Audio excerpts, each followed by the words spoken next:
Terima kasih tim pemuji. Ini klasik dulu di Lampung bersama dengan saya. Dulu masih kurus, mahasiswa sekarang gede banget. Ya, perkenalan, saya adalah Benyamin Siahaan dari GKB Lampung. Terus terang, saya di sini feels at home, merasa di rumah.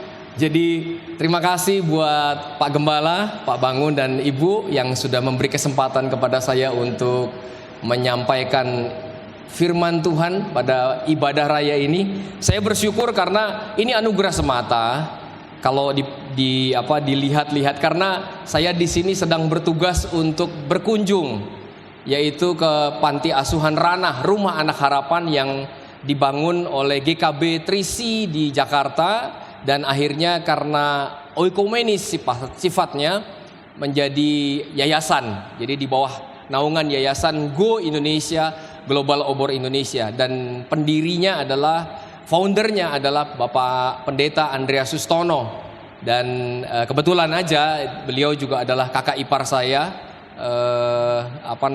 Ibu Neti almarhum. Itu kakak tertua saya anak ketiga, jadi adik ketiga. Kami semua berasal dari keluarga Siahaan tentunya. Dan mama saya adalah Boru Huta Barat, jadi Batak asli. Tapi saya Batak palsu karena Dangboi Marhata Batak. Nggak bisa berbahasa Batak karena bahasa Batak waktu dilahirkan, saya dilahirkan di keluarga Batak. Mereka pakai bahasa Batak menjadi bahasa rahasia orang tua. Jadi mereka berantem pakai bahasa Batak. Saya biar nggak tahu anak-anak urusan bapak ibu. Jadi buat akhirnya rahasia sampai sekarang. Kalau ada orang berbahasa Batak saya langsung minder wardeg. Ya, nggak bisa. Aduh, ngomong apa ini? Ngomong jorok apa bukan gitu? Atau ngomongin saya apa bukan gitu? Baik, saya beristri 1, beranak 2. Jangan dibalik ya. Ya, anak saya 2, laki-laki dua-duanya. Dan mereka hari ini sudah besar. Yang satu sudah bekerja di Jakarta setelah menerima beasiswa di Korea Selatan. Waktu pandemi tahun 2019 dia ada di Korea Selatan dan sampai lulus 2023 kemudian dia langsung bekerja. Usianya sekarang 24 tahun, belum menikah. Kemudian yang kedua Erik 22 tahun. Dia sudah menyelesaikan, jadi tinggal wisuda bulan September nanti di Bandung. Nah, puji Tuhan kalau kita boleh bisa berkumpul bersama di tempat ini. Ya, jadi saya menjadi pengasuh di Lampung sekitar setengah jam atau 23 km dari kota Bandar Lampung. Jadi saya tinggal di desa. Sebetulnya saya ini orang desa, bapak ibu orang kota di sini. Ya, orang kampung saya ini. Jadi maafkan kalau ada kata-kata kampungan yang keluar dari kata-kata saya. Makanya saya punya kelemahan berbahasa dalam menyampaikan. Dan saya setiap hari ini bersama dengan 39 anak. Ya, setiap hari istri saya seorang guru di sekolah internasional. Dia menyetir tiap hari ke kota Bandar Lampung selama udah berapa tahun ya. Jadi 1 jam kira-kira 45 menit lah nyetir sendiri dengan mobil ke kota Bandar Lampung. Dan kemudian saya sebagai guru, bapak, pendeta, waktu hari Minggu berkhotbah, tukang belanja juga kebutuhannya, semua. Kadangkala jadi kalau ada yang luka lagi ngarit lalu kena bacok begitu, saya yang harus bawa, jadi perawat juga. Ya, jadi semua itu anugerah. Karena dulu sebelumnya saya bisnis di Surabaya, dipanggil Tuhan. Ya, waktu itu Pak Andreas, saya ingat sekali tahun 2004 mengajak saya ke Lampung. Kamu ambil cuti, kunjungi Ranah Lampung. Di sana ada pelayanan kita. Bapak Ibu tahu, Tuhan itu bicara itu nggak audible, tapi Dia ingatkan ayat waktu itu. Akhir zaman itu banyak anak-anak hatinya terluka sama bapaknya. Lalu kemudian Dia ingatkan lagi, akhir zaman kamu lihat ini ada rumah penampungan anak-anak yang gak punya bapak, fatherless.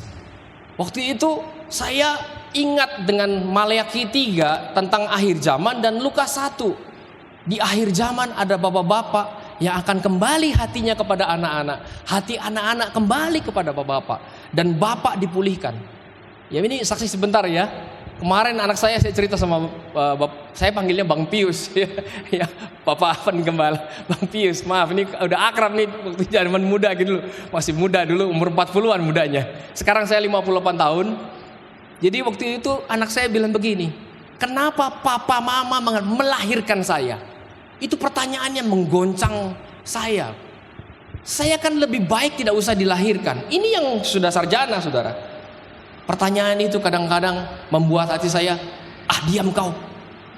Kamu itu enggak. Saya bilang, dilahirkan adalah atas kehendak Tuhan.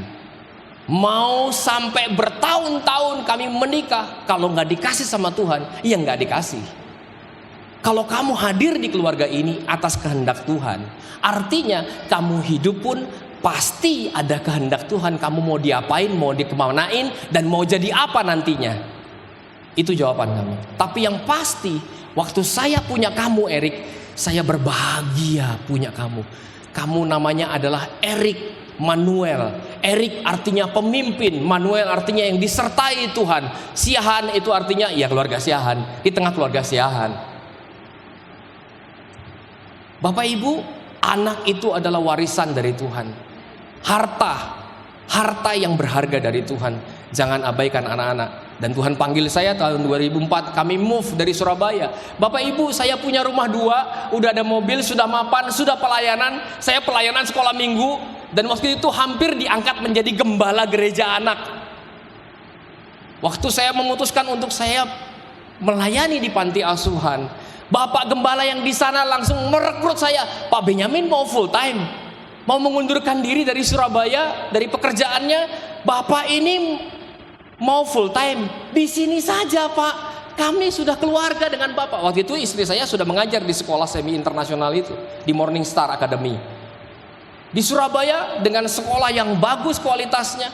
Kami akan membayar Bapak Ibu, menggaji Bapak Ibu itu benar-benar layak untuk hidup di Surabaya. Di tawaran seperti itu,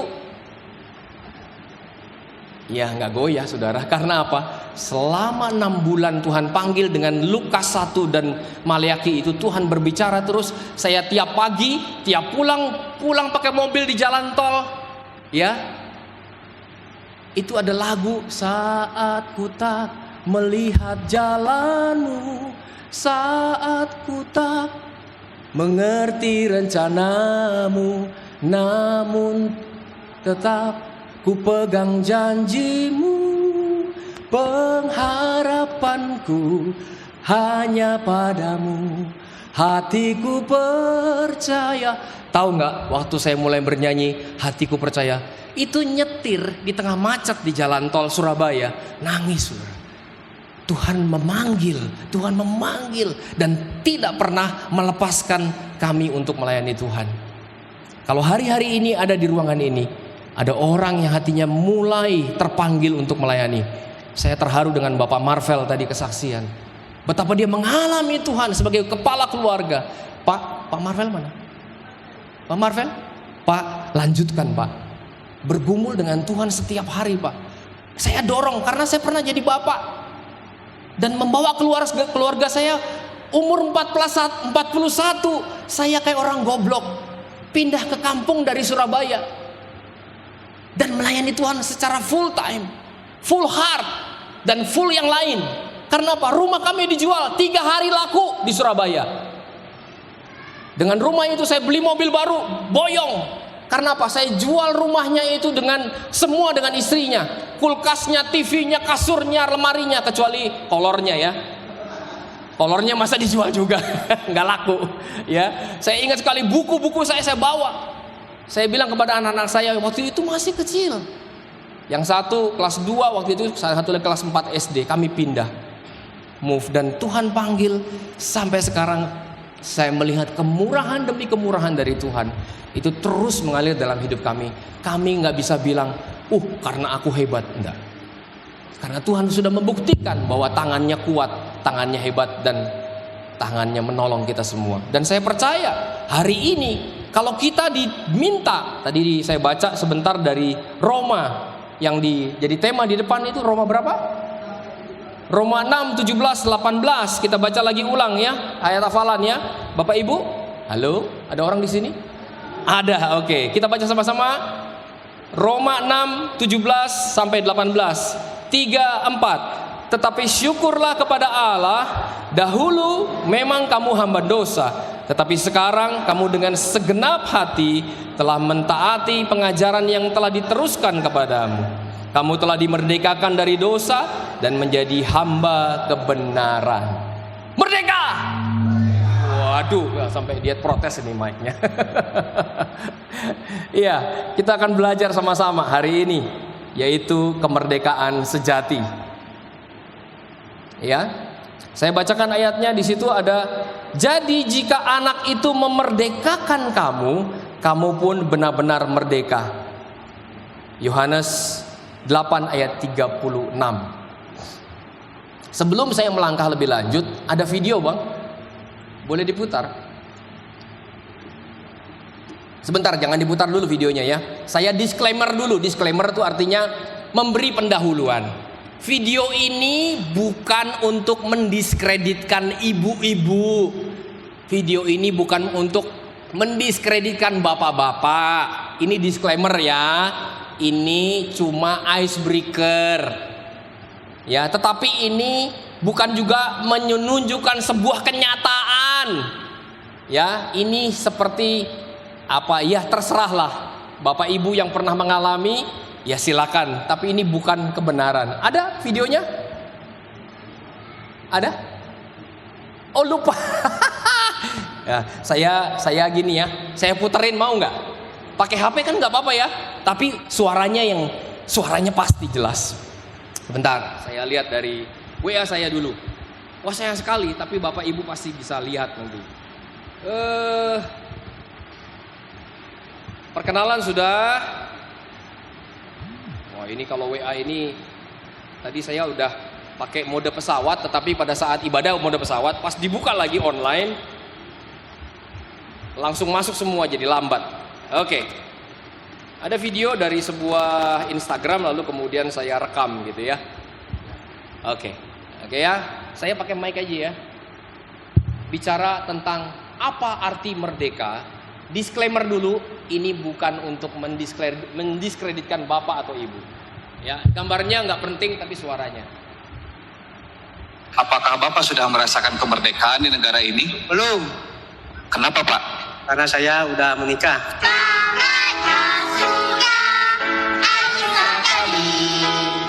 Saya ulangi ya. Mendengar nggak? Nah, nih. Apakah Bapak sudah merasakan kemerdekaan di negara ini? Belum. Kenapa Pak? Karena saya udah menikah. Sudah.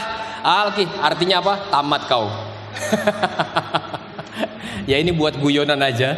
Kadangkala video cuma 12 detik itu membuat saya jadi terinspirasi tentang apa sih arti kemerdekaan. Betul nggak?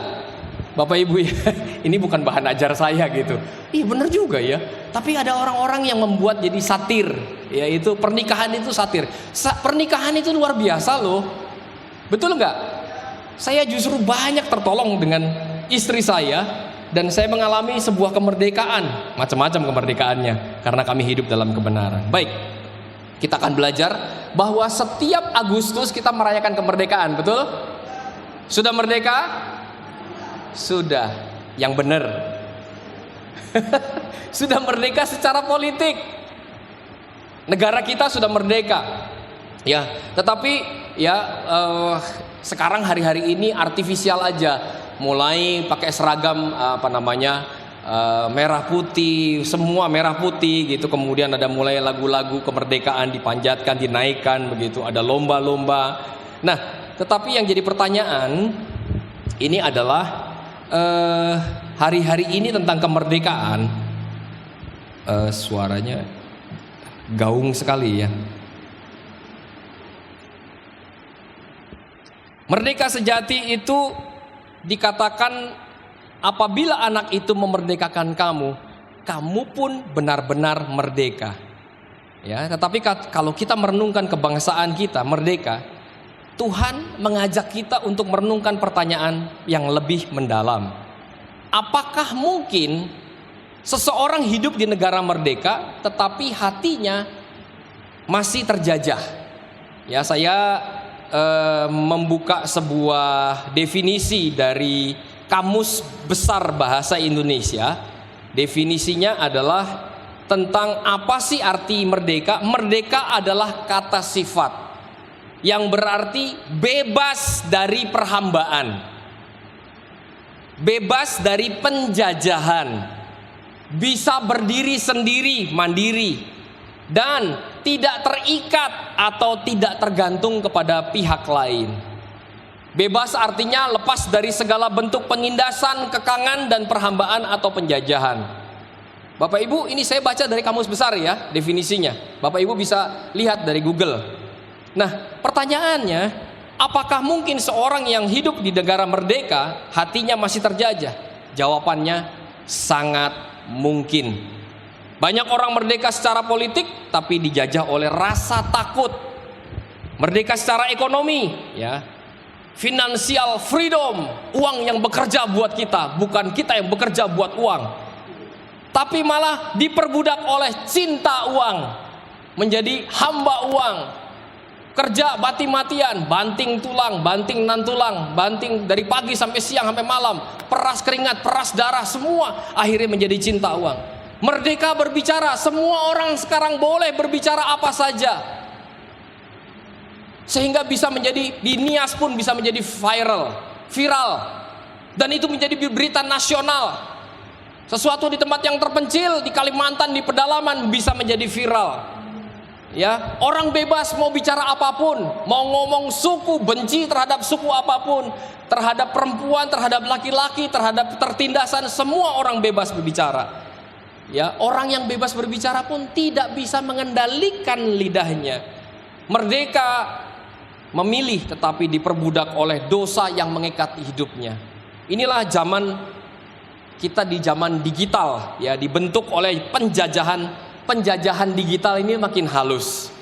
Ketika kita tidak lagi dijajah oleh rantai besi, oleh rantai yang tidak terlihat, kita menjadi tawanan notifikasi. Ya, tiung, diskon 50% 88. Wih, mama langsung buka, klik. Sekarang Shopee apa? Saya disclaimer, ini bukan mau promosi ya. Ya, belanja online langsung sampai di sini kan? Kami yang ada di ranah Nia saja itu berapa, 15 kilo dari sini, itu bisa berdatangan mobil ya, kirim apa, alat tulis, nanti kita lagi nunggu kasur diperbaharui, ya hanya sekedar satu klikan aja. Di era digital ini kita ditawan oleh notifikasi, tawanan pujian manusia, tawanan jumlah followers. Ya, pengikutnya, aduh, kalau anak-anak pelajar mulai pegang HP, followersku masih di bawah 100, mulai galau. Semua orang di follow, artis, semua tukang beca di follow. Supaya apa? Follow back deng. Tolong dong di follow back. ikuti balik supaya temannya kelihatan banyak. Ini digital tawanan yang luar biasa. Akhirnya tanpa sadar kita mulai melihat apa yang orang lain posting. Ya, kemarin saya terima kasih juga Pak Bangun sudah ngajar anak-anak pelajar gitu. Menurut penelitian, 93 juta orang itu di Indonesia ini melakukan selfie. Dan selfie yang terbaik adalah selfie yang dari atas. Kenapa? Bukan dari bawah. Biasanya kalau yang dari bawah itu bapak-bapak antri di Bank Mandiri, foto, gitu ya. Jadinya bagus atau enggak? Saya tanya anak muda, bagus enggak? Jelek ya. Tapi kalau mama-mama, iya enggak? Kenapa? Biar dagunya lebih panjang dan sininya tersembunyi. Dan matanya yang sipit kayak orang Nias lebih belok, kayak artis-artis yang. Terus dilihat oleh kita yang followernya sedikit, aduh, kok bagus sekali ya. Kita mulai galau. Kita pengen bisa seperti mereka, akhirnya kita diperbudak oleh namanya roh, mungkin bukan roh ya, spirit perbandingan. Bapak Ibu mungkin gak sederas di Jakarta atau di Bandung atau kota-kota besar yang lain. Kita aman aja di sini, ya. Pak Gembala pakai mobil Kijang. Saya ingat Kijangnya Pak ini, saya dulu waktu kepala pabrik tekstil ya, memimpin 250 karyawan, dikasih sama perusahaan Kijangnya kayak Bang Pius ini, warna putih. Saya bawa karyawan kepala pabrik gitu. Saya ada matahari pagi, ada kicau burung bernyanyi. Yang seusia saya pasti tahu lagu ini. Wow, Kijang baru. Itu iklannya di TVRI waktu itu. Betul nggak? Orang Nias masih aman. Tapi kemarin sebelum kesini saya ke pameran Gias. Tahu Gias? Pameran yang terupdate mobil-mobil. Wih, semua ada konten kreator semua. Ini mobil gila, murah tapi fiturnya banyak. Bapak-bapak mulai galau. Pengen punya mobil yang nyaman, ya, yang bisa irit, udah pokoknya semua. Dan ini namanya perbandingan. Kita mulai dijajah oleh zaman yang namanya membandingkan. Ya, kita tawanan dari pujian manusia, like. Semua media sosial like. Kalau like-nya banyak, hatinya banyak. Tiung, kirim dong, kirim rose-nya, kirim hatinya, kirim kadonya. Bahkan ada orang yang, saya heran ya, zaman sekarang itu ada orang konten kreator hanya nongkrong di bandara terus bikin video live, naik turun di Bandara Soekarno-Hatta dan di Bali itu ada. Saya heran pakai TikTok, set gitu, tolong kirim. Sampai pilotnya ngirim whisky, ngirim bir, ngirim apa, pilotnya kenalan sama ini. Begitu luar biasa dunia digital sekarang ini, orang diikat. Jadi luar biasa zaman sekarang ini, ya, begitu luar biasa. Kita menjadi merasa bebas karena bisa mengakses apa aja. Kita merasa, wih, semua kita bisa tahu sekarang. Anak muda sekarang merasa lebih pintar. Saya bilang sama anak muda kemarin, kalian itu lebih banyak pengetahuannya dari kami ini. Dulu kami itu pornografi sembunyi-sembunyi. Tapi sekarang kalian pornografi yang menghampiri kalian. Hati-hati, just one click you fall down. Satu klik aja kamu jatuh menjadi budak percabulan, pornografi dan perjinahan.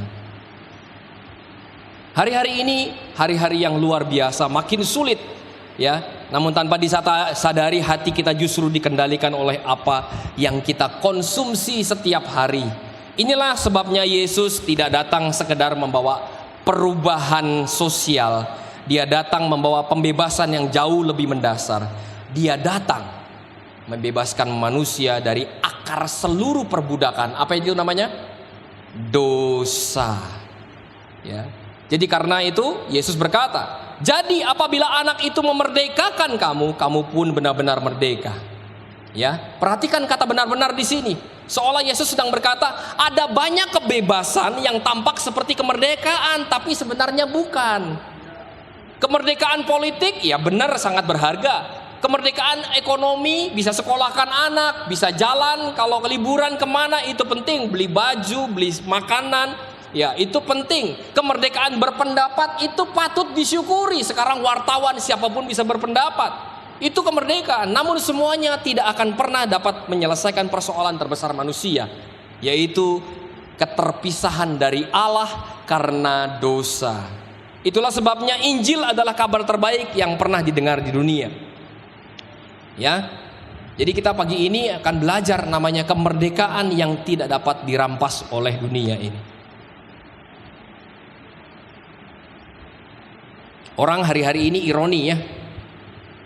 Pengen saya tertarik kemarin waktu pas di Bandara Soekarno-Hatta maupun di Kuala Namu. Itu rame. Tapi hampir semua, hampir kecuali yang jalan. Tapi yang jalan juga ada. Semua begini. Kayaknya rame. Tapi semua ada gambarnya Bang, itu orang lagi di bandara itu. Ya. Berjalan semua orang lucu. nggak bicara satu sama lain. Semua asik dengan HP-nya, ya. Ada yang ketawa ke TV sendiri.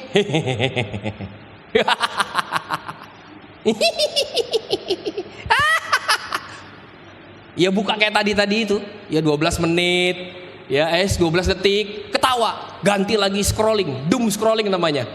Gulir terus. Ya. Di ruang tunggu tuh.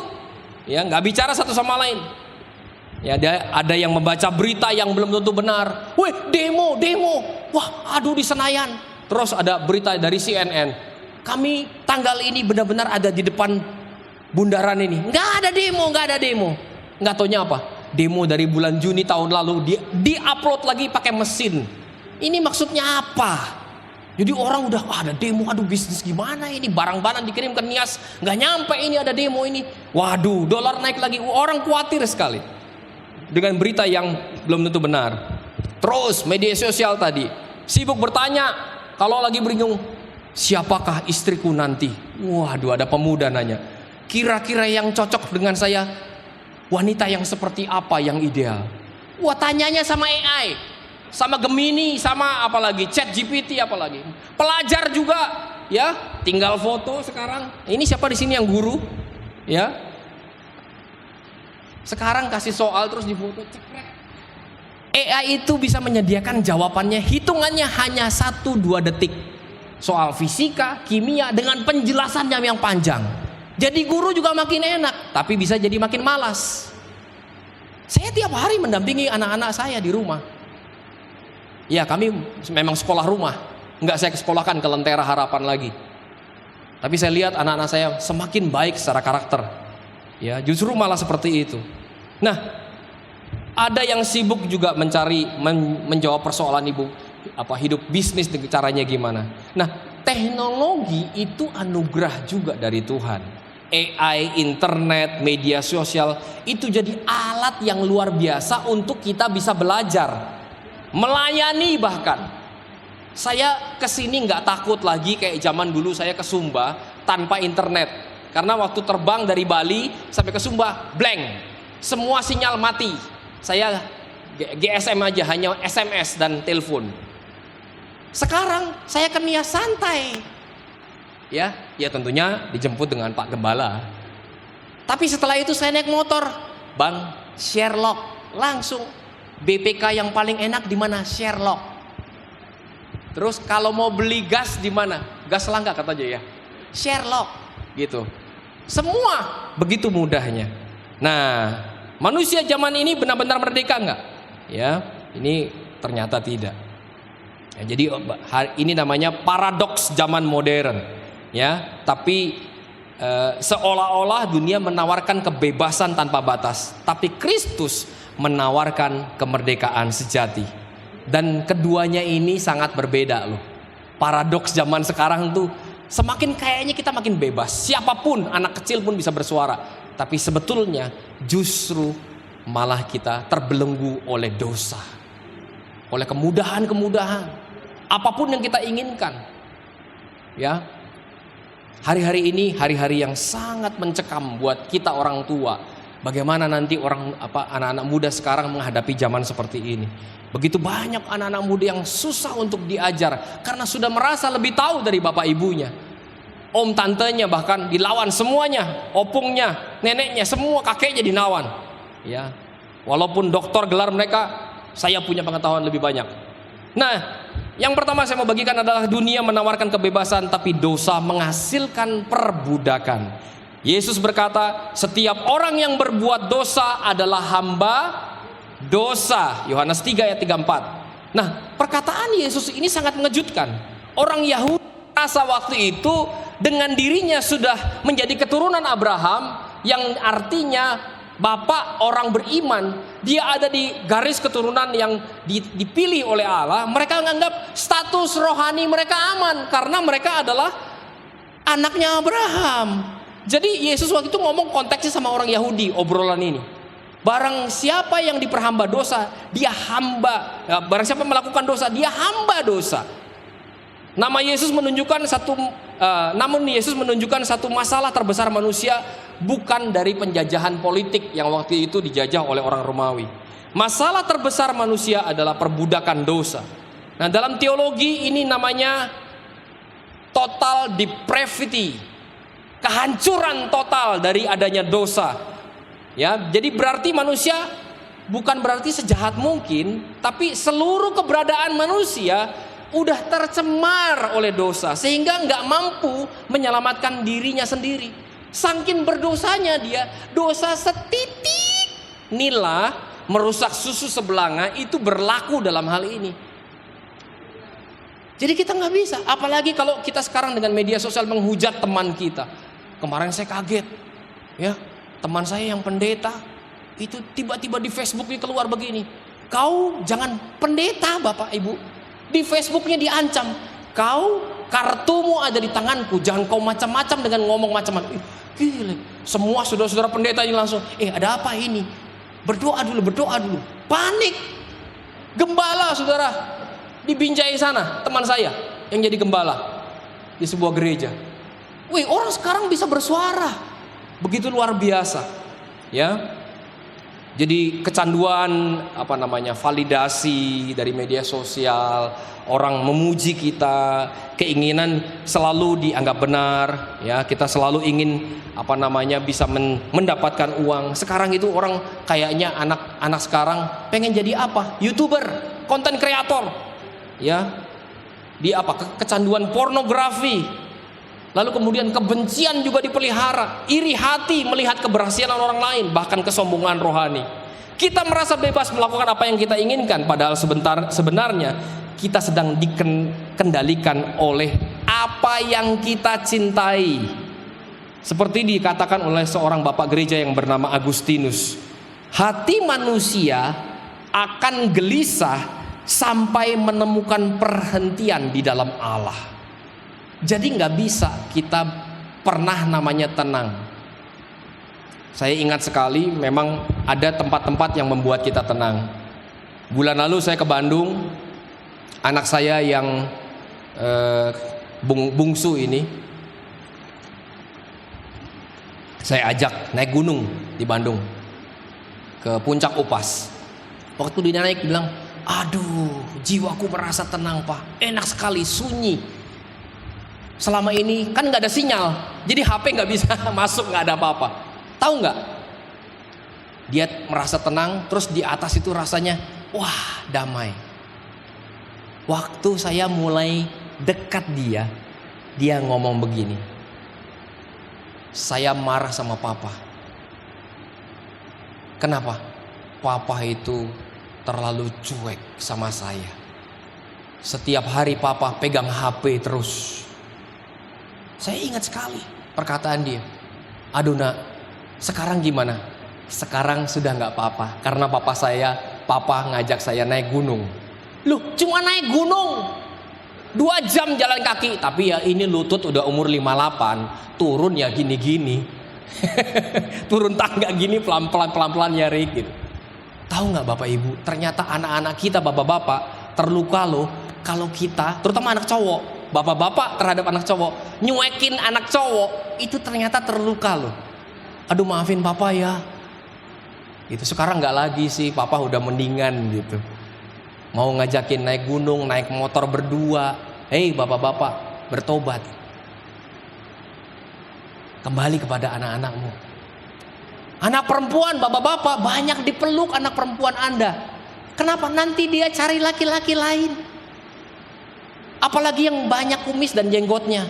Dia merasa Bapak Abraham, saya perlu pelukan Bapak Abraham. Halo, betul? Bener nggak? Nah, Bapak itu yang berjenggot dan kumis, hati-hati bisa dipeluk oleh gadis-gadis karena figurnya Bapak Abraham atau Bapak Paulus. Hati-hati. Ya, jadi kalau Bapak punya anak gadis, anak perempuan kecil, peluk. Bapak Ibu, disclaimer lagi. Saya bilang begini kepada anak Rana, kalau kalian terluka sama bapak kalian, boleh nggak Om Ben mewakili kalian? Sini datang, Om Ben peluk. Yang kecil-kecil tapi jangan yang besar-besar. Ya, besar mah modus banget gitu. Peluk. Terus ada yang mereka boleh peluk. Kalau mau minta dipeluk, Om Ben dipeluk. Mereka dipeluk begini, tau nggak? Kayak patung. Nggak pernah dirasakan dipeluk oleh laki-laki. Inilah pelukan Bapak. Maafin Bapak ya kalau kamu pernah ditinggalkan oleh papamu. Bapak Ibu, pelayanan di Ranah itu setiap hari 24 kali 7 hari, 24 jam kali 7 hari. Kadang-kadang aneh-aneh. Baru saya sharing begini, habis ibadah tiba-tiba ada gadis kecil, anak-anak, dia samperin saya, enggak ada alasan, peluk saya. Erat sekali. Terus saya peluk, saya duduk gini, saya peluk ulang. Jangan begitu, jangan peluk pantat saya gitu. Peluk saya, terus saya peluk. Bapak sayang kamu. Kasih sangat banyak mengobati luka batin oleh yang dilakukan oleh orang tua terhadap anak-anak. Cintailah anak-anakmu mulai dari sekarang. Ya, supaya mereka benar-benar merdeka bicara apa saja. Bahkan waktu itu, kenapa sih saya harus dibaptis? Wah, kalau Pak Parvel anaknya bagus, Pak. Ya, anak saya kenapa harus dibaptis? Kenapa harus percaya Yesus? Kan saya yang penting hidup benar. Saya nggak ngerampok kok, saya nggak jahat, saya nggak nyontek. Saya hidup benar dalam kebenaran. Oh, nggak bisa. Itu mutlak, manusia udah mengalami kehancuran total. Ya, Bapak Ibu sekalian, hati-hati. Jadi saat ini dunia semakin menawarkan kebebasan. Semakin hati manusia kehilangan arah bila Kristus tidak menjadi pusat hidupnya. Yang kedua, kemerdekaan sejati dimulai ketika Kristus membebaskan hati. Aduh, ini waktunya ya. Yesus berkata, apabila anak itu memerdekakan kamu, kamu benar-benar merdeka. Perhatikan baik-baik. Yesus berkata, bukan berkata begini, berusahalah ya memerdekakan, ya kata-kata berusahalah membuat dirimu merdeka, bukan. Tapi ia berkata di ayat itu, anak itu memerdekakan. Siapa yang memerdekakan? Bukan kita yang berusaha merdeka. Yesuslah yang memerdekakan. Ini adalah inti dari Injil. Karena apa? Kita tidak pernah mampu mengalahkan dosa. Kita sekarang nih, Bapak Ibu yang berdiri di depan sini aja tadi pagi bisa berdosa. Betul? Kita masih hidup di kemah. Kemah yang sudah pernah tercacatkan, yang diturunkan dari Adam. Sehingga kita benar-benar harus waspada. Kadang-kadang ada gereja yang gak mau ngomong dosa. Jangan nanti perpuluhan gak ada persembahan kalau ini keluar gitu. Hei, kita yang bahkan yang berdiri di sini, Bapak Gembala di sini, bahkan Bapak Paus yang ada di mana-mana itu manusia berdosa.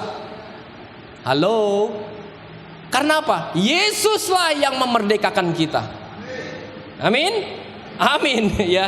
Jadi keselamatan bukan hasil manusia, tetapi benar-benar anugerah dari Tuhan seperti dikatakan Efesus 2 ayat 8-9. Baca kita sama-sama. Sebab karena kasih karunia kamu diselamatkan oleh iman. Itu bukan hasil usahamu, tetapi pemberian Allah. Di kayu salib, Yesus menanggung hukuman yang seharusnya kita tanggung. Tapi dia menggantikan orang berdosa. Dia mati. Dia bangkit mengalahkan maut. Dan melalui iman kepadanya, kita belenggu dosa itu dipatahkan. Itu sebabnya Rasul Paulus berseru dalam Galatia 5 ayat 1. Supaya kita sungguh-sungguh merdeka, Kristus telah memerdekakan kita. Jadi jangan khawatir. Kalau kita lihat video singkat tadi, jangan khawatir untuk para bujang. Nikahilah gadis yang sudah kamu mau serius. Kamu sedang tidak berada di bawah penjajahan. Sebaliknya, jangan khawatir juga para gadis. Terimalah lamaran dari seorang pria yang baik, yang takut akan Tuhan. Karena kamu bukan ditakdirkan menjadi penjajah. Ya, kalau saya mau bilang begitu, kalau dalam Tuhan, si pria itu percaya sekali dengan istrinya. Hari ini, ya, saya berangkat ke sini, Bapak Ibu, saya berangkat aja. Sampai di bandara istri saya nganter, ya karena masih subuh itu, nganter, "Pak, kamu pegang uang nggak?" Semua uang saya yang pegang istri saya. Jadi saya yang gelundung aja ke sini. Kamu udah pegang uang belum ya? Belum. Ini bentar. Istri saya langsung keluarkan ya, merah-merah itu dan biru-biru itu. Bawa nih mah, nyoh. Karena apa? Saya percaya. Di akhir pas mau ngambil troli, istri saya ingat. Gitu. Jadi hati suami yang percaya itu sampai semuanya, dompetnya semua rekening kasih semua. Ya ATM-nya di sana. Jadi saya bukan dijajah, saya merdeka, saya bahagia Bapak Ibu. Apalagi dalam melayani di ranah ini. Saya merasakan bukan malah justru terjajah, tapi mengalami contentment, full. Rasanya melayani Tuhan itu bahagia. Karena apa? Hidup saya dipakai Tuhan. Yang membuat saya merdeka sejati adalah ketika saya menikmati hadirat Tuhan di tempat pelayanan yang Tuhan panggil untuk saya lakukan. Bapak Ibu, saudara yang dikasihi Tuhan, mari kita belajar bahwa kemerdekaan Kristen bukan berarti bebas berbuat apa aja. Kemerdekaan Kristen berarti bebas untuk mengasihi Tuhan. Allah menantinya dan kita dinanti oleh Tuhan dan hidup sesuai dengan kehendaknya. Seperti yang kita baca dalam Roma. Ya, seperti ikan di lautan, benar-benar bebas ketika dalam air. Demikian juga manusia baru benar-benar hidup ketika berada dalam Kristus. Ya, ada gambar ikannya tuh. Yang ketiga, Tuhan bekerja melalui hal-hal yang sederhana. Kalau tadi tentang kebebasan definisinya. Yang ketiga, ini bicara soal bagaimana kita bebasnya gimana. Cara kerjanya itu sederhana banget supaya kita bebas. Ya, ini diajarkan di gereja ini. Saya bersyukur punya gereja yang luar biasa ini. Kita sering kali begini. Ya, ada teman saya begini. Bang, di Sumatera mau kemana? Mau ke Nias gitu. Di Sumatera Utara ada siapa disebut satu nama anak muda. Wih, doain orang sembuh. Wih, mujizat gitu. Alah. Tahu nggak sih mujizat untuk apa? Dalam bahasa Inggris sign and wonder. Sign itu artinya tanda. Wonder itu apa? Keajaiban. Wonder. Ya, 7 wonders of the world gitu ya. 7 keajaiban dunia. Jadi artinya apa? Mujizat itu untuk orang yang nggak percaya. Orang percaya emang nggak punya mujizat. Loh, kita mengalami mujizat setiap hari ketika kita mengalami firman. Mujizat gimana, kurang mujizat apa? Kalau kita tidak bohong ketika ada kesempatan untuk bohong. Kita ingat firman Tuhan, itu namanya mujizat. Halo, jangan salah paham. Mujizat kita harus sembuh, kita harus merdeka keuangan. Mujizat untuk orang-orang yang hebat-hebat yang melakukan KKR, itu mujizat untuk tanda. Artinya apa? Ketika orang melihat, wih, Tuhan ada ya. Nah, biasanya yang bilang Tuhan ada tuh siapa? Orang yang nggak punya Tuhan, betul? Betul nggak? Kalau di sini saya lihat di ruangan ini nggak ada tanda toilet di mana ya? Oh, itu kayaknya tuh ada ruangan kecil di situ. Karena nggak ada sign-nya, nggak ada tandanya. Harusnya di sini tulisan toilet ke sono. Terus ada gambar pakai rok. Oh, yang perempuan di sana. Yang di sini ya lebih maco pakai celana gitu. Oh, di sini yang laki-laki. Itu namanya tanda. Mujizat itu buat tanda. Nah, seringkali orang Kristen mudah dibodohin. Wih, ada orang KKR datang. Wih, sembuh. Cuma sembuh loh. Kita kagum.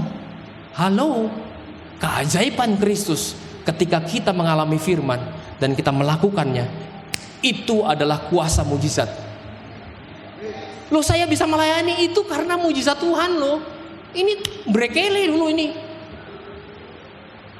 Mabuk, medok itu ya molimo kalau orang Jawa bilangnya.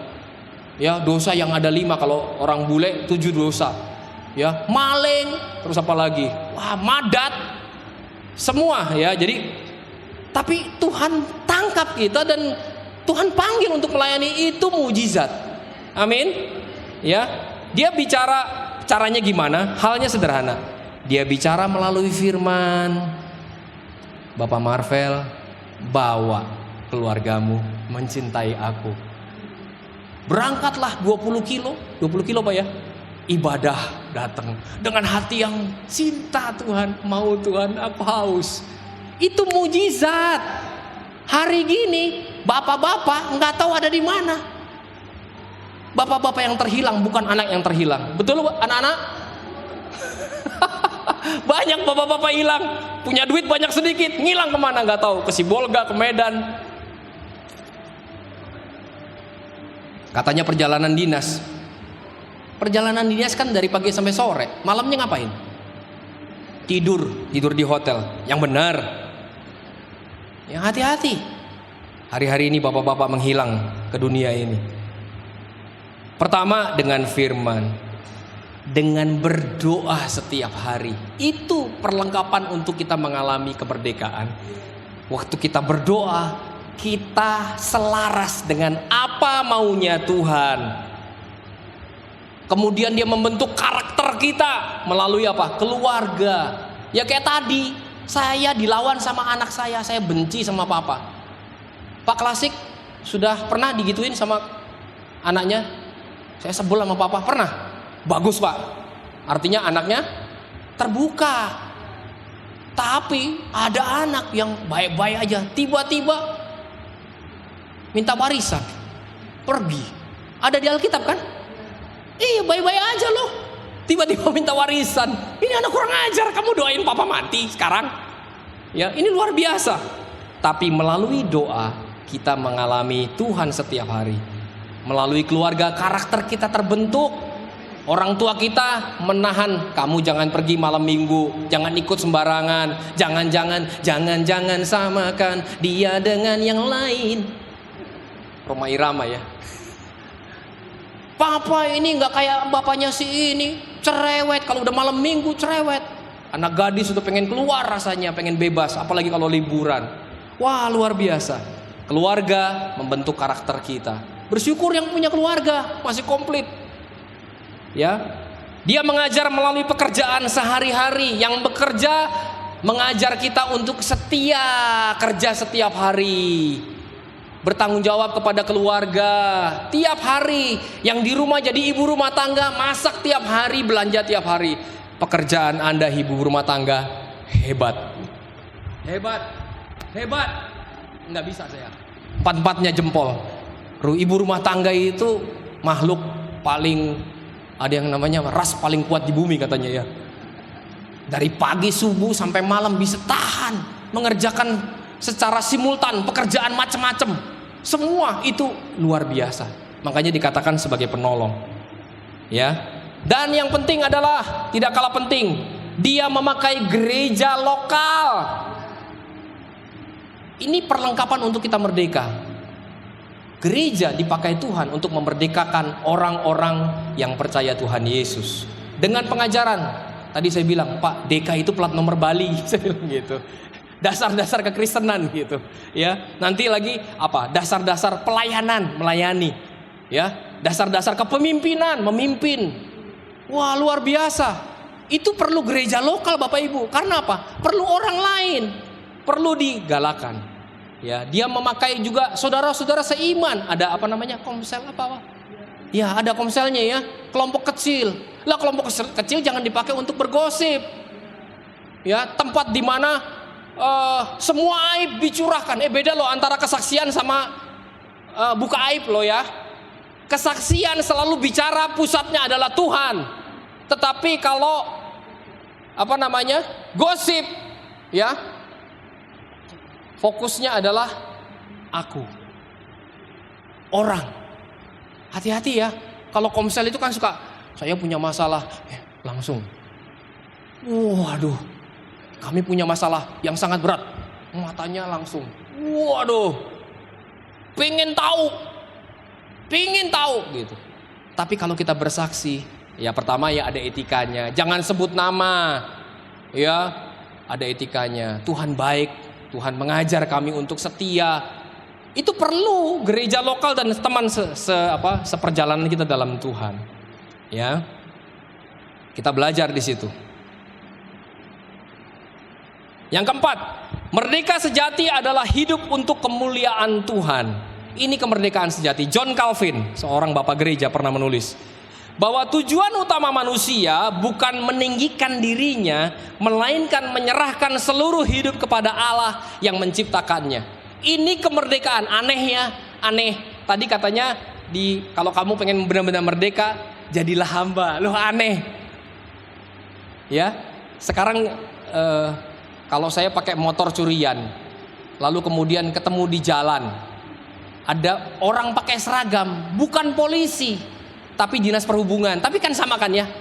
Langsung kita pasti apa? Belok. Karena kita tahu kita hamba dosa. Tapi kalau merdeka, bawa SIM, bawa STNK, pakai helm, yang di belakang juga pakai helm. Ada penjaga pemeriksaan, kita dengan dagu terangkat, jalan terus. Iya Pak, ada apa? Surat-suratnya, oh ada. Karena apa? Karena benar. Itu orang merdeka. Tapi ini terikat nggak? Ya terikat kepada kebenaran. Begitu juga belum masalah pajak di dalam tempat kerja, di sekolah, ya. Jadi kemerdekaan itu tidak bergantung pada situasi. Ya, jadi orang yang merdeka tidak lagi bertanya apa yang membuat diriku paling bahagia. Kalau kita semua setelah jadi orang Kristen pengen kebahagiaan, nggak tanya ini lagi, tapi dia bilang apa yang hidupku mau dipakai Tuhan untuk memuliakan Dia. Itu justru kemerdekaan. Halo, ada di sini yang mau hidupnya bahagia? Cilaka. Dunia mengiming-imingi bahagia, tapi justru ironis malah sedih yang terjadi. Waktu kita menjadi hamba kebenaran, waktu kita memuliakan nama Tuhan, kita berbahagia, aneh tapi nyata. Ya, kita belajar di situ. Kenapa? Paulus bisa nyanyi waktu di penjara. Betul? Para martir tetap bersuka cita saat dianiaya. Karena mereka tidak tergantung kepada situasi, melainkan kepada Kristus yang hidup. Ya, John Stott pernah berkata begini, kebebasan Kristen bukanlah kebebasan untuk berbuat sesuka hati kita, tetapi kebebasan untuk menjadi seperti yang Tuhan kehendaki. Itu namanya kebebasan Kristen. Luar biasa. Ya, penutup. Sudahkah kita benar-benar merdeka? Hari ini mungkin kita hidup di negara yang merdeka. Kita memiliki akses informasi luar biasa, teknologi makin canggih, AI semakin pinter. Tapi pertanyaan Tuhan tetap sama. Apakah hati kita sudah benar-benar merdeka? Marilah, masihkah kita diperbudak rasa takut? Masihkah kita dikendalikan dosa yang disembunyikan? Masihkah kita mencari nilai diri dari pengakuan? Ya, like, ya, afirmasi dari orang lain. Kristus datang bukan hanya memperbaiki hidup kita. Dia bukan mau memperbaiki hidup kita. Dia datang untuk menciptakan hidup yang baru. Pilih, pintu kemerdekaan sudah dibuka melalui salib. Sekarang dia mengundang setiap orang untuk menjadi orang yang mempercayakan dirinya. Ya, percaya kepada Tuhan, bertobat dan hiduplah dalam anugerahnya. Inilah Injil. Ya, bukan manusia yang naik kepada Tuhan, tetapi Tuhan Allah yang mencari manusia melalui Yesus Kristus. Ini berita Injil. Dan setiap orang yang percaya kepadanya akan menerima kemerdekaan yang sejati. Kemerdekaan dari hikmat, dari hukuman dosa, kuasa dosa, dan akhirnya kehadiran dosa ketika bersamanya dalam kemuliaan. Ya, mari kita refleksikan diri kita. Ya, mari bertanya kepada diri sendiri, apakah saya benar-benar hidup menjadi sebagai orang yang telah dimerdekakan oleh Kristus? Adakah dosa, adakah kebiasaan buruk atau ketakutan yang masih mengikat hati saya? Kalau kamu takut akan bagaimana masa depan anakku nanti, percayakan sama Tuhan, kamu akan mengalami kemerdekaan. Apakah saya menggunakan teknologi media sosial atau AI untuk semakin kenal Tuhan? Ya, atau justru menjauh dari Tuhan? HP Anda justru membuat Anda menghabiskan waktu scrolling terus berjam-jam, ya, main game yang anak muda gitu. Ada bapak-bapak juga sih yang suka main game, ya. Bagaimana saya dapat memancarkan kemerdekaan di dalam Kristus kepada keluarga, rekan kerja, dan sesama melalui perkataan, sikap, dan kasih yang nyata. Kiranya Roh Kudus menolong kita untuk tidak hanya merayakan kemerdekaan di bulan Agustus ini, tapi secara lahiriah, tapi mengalami kemerdekaan yang mengubah hati dan menghasilkan kehidupan yang memuliakan Tuhan. Amin. Mari kita beri tepuk tangan buat firman Tuhan yang hidup. Saya kembalikan kepada Bapak Gembala.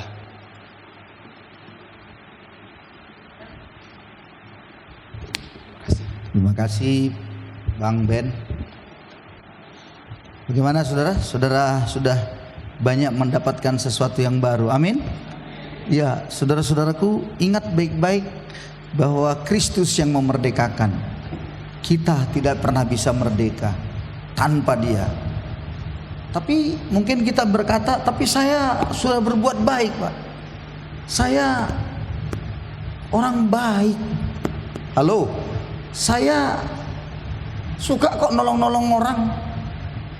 Ingat, minggu yang lalu saya sudah sampaikan, Yesus berkata, akulah jalan, kebenaran dan hidup. Berarti bukan Yesus bilang, akulah jalan, kebaikan dan hidup. Anda bisa bilang baik, baik. Anda kerjakan ini, kerjakan itu, kerjakan semuanya, tolongin orang, baik. Tapi Anda belum tentu benar. Jadi kebenaran hanya yang di dalam Yesus, dan kita semua harus dibenarkan di dalam Dia. Amin saudara-saudara. Dibenarkan itu sebabnya Anda dimerdekakan dari dosa itu. Maukah Anda hari ini sebentar kita bersyukur buat kemerdekaan itu? Maukah hari ini kita datang dan berkata, terima kasih untuk kemerdekaan itu Tuhan. Terima kasih kalau aku sudah ditebus dengan darah-Mu. Ada orang berpikir bahwa dia baik, tolongin orang, bantu uang, seolah-olah dia berkata bahwa karena akulah maka bisa kutolong dia.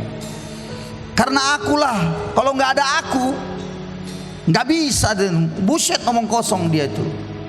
Halo, kebaikan Anda sebaik apapun itu sudah seperti dosa yang tidak akan pernah bisa diselesaikan. Sekalipun dosamu merah seperti kirmiz, seperti kain kesumba, akan dibuat Tuhan semuanya menjadi putih. Saudara-saudara, saya ajak kita sebelum kita selesai, kebenaran yang begitu detail dan lengkap tadi. Mari hari ini coba sebentar kita tundukkan kepala. Mari bersyukur sejenak buat kemerdekaan itu.